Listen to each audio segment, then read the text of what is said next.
Doesn't make sense that I'm alive today at 32. Most likely it's been just days now since my last visit to detox. Heck, I'm probably high right now. But I'm not dead. I lived to tell the tale or the lesson. I was just a kid from Sackville. I felt the loneliness as that kid that I still feel today. A feeling I didn't fit in. I couldn't be who I really wanted to be. Thank God for the drugs. Weed was my first love. It mellowed me. It made me funny. I made everyone laugh. It made everyone get to know me, and I got invited to all the parties. And the parties are where I found my drugs. At first, it was just to do them. And then they felt good. I fucking loved it. It was benzos for a few years until the party drugs like MDMA and cocaine, and then opiates. And now, mainly I use fentanyl. I never really liked booze, hated the taste of it. But the drugs took me to the booze, which led me back to more drugs. It was a never-ending cycle. They called me the Hunter S. Thompson of Lower S. Sackville. Everything I'm about to tell you comes with a spoiler alert, which is, I've lost more friends to the same drugs that I've used than I can keep count on my goddamn two hands. They've dropped like flies, and somehow I've kept flying.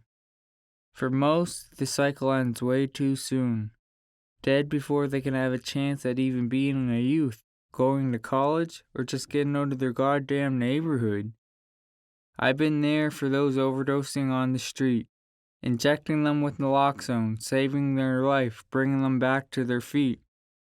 I would never leave a fellow user dying without trying everything I could. That's why rescue breathing needs to be more understood. I'm here because someone took a chance on me, saw me as more than just a user. They saw me as a human being. And that gave me the confidence to be honest with everyone about who is the real me. The fact that I still IV drugs or that I've had hepatitis C. Maybe it's the simple fact that I continue to use today. These people gave me the confidence to be the imperfect me.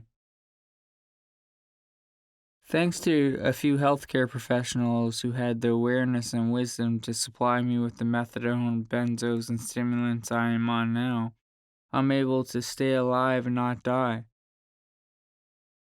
Our culture says addict. I'm a drug user. Addict carries stigma and discrimination. Like any stigma, it will prevent others from knowing how to help me and other drug users. You see, stigma helps the world define you without getting to know you. Then they don't want to know you. Then you use alone. And that's why people die.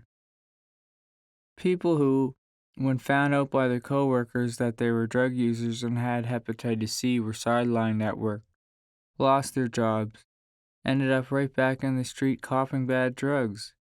It's not anyone's fault there's a stigma, and a user will use no matter what.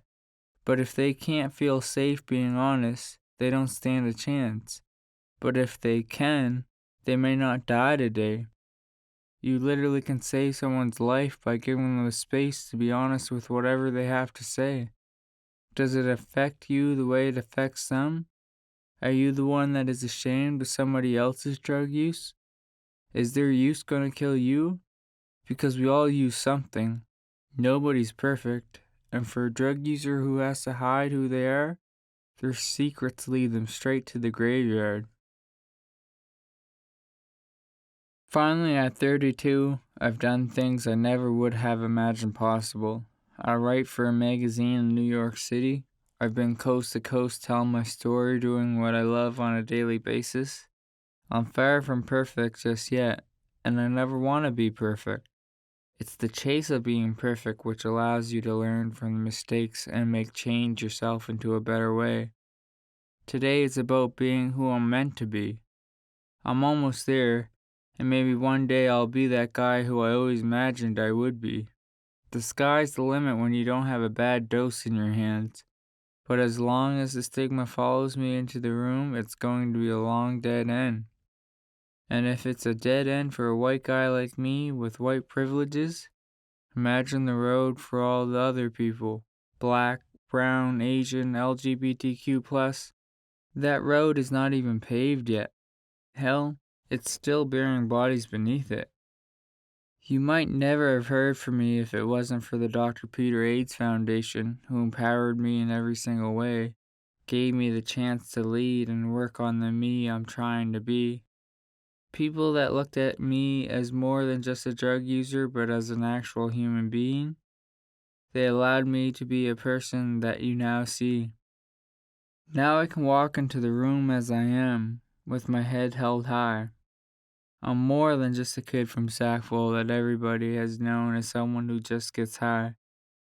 I'm a survivor, I'm a journalist, I'm an advisor, a teacher, a friend, a person who cares about the people around me and will not let them down.